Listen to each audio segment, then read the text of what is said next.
Penultima di campionato il Santa Tiziana con 5 punti di vantaggio sulla Ronchese, ormai certo di disputare i playoff, mentre i rossoblù hanno 3 punti di vantaggio sulle Cavallette. Devono quindi difendere l'ultima piazza utile per gli spareggi. Piovesan deve aspettare 12 minuti per far salire la temperatura dei guantoni sul robusto mancino di Andrea Romeo.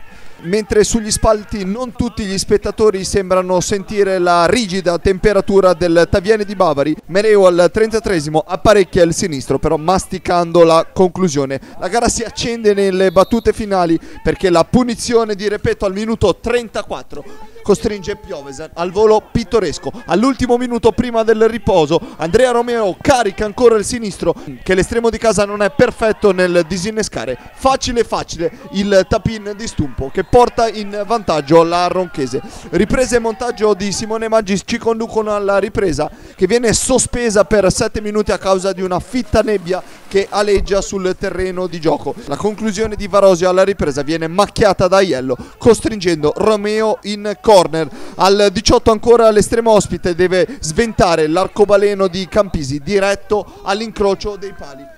Un minuto dopo Mereu si incunea in area prima di venire steso da Aiello. Ineccepibile la massima punizione che lo stesso bomber ex Montoggio trasforma di potenza. È l'ultima occasione prima del triplice fischio finale di Bertoldo.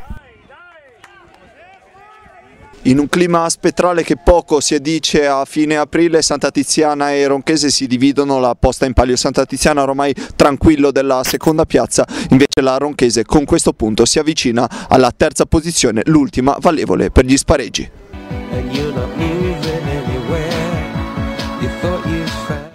Buonissimi camp!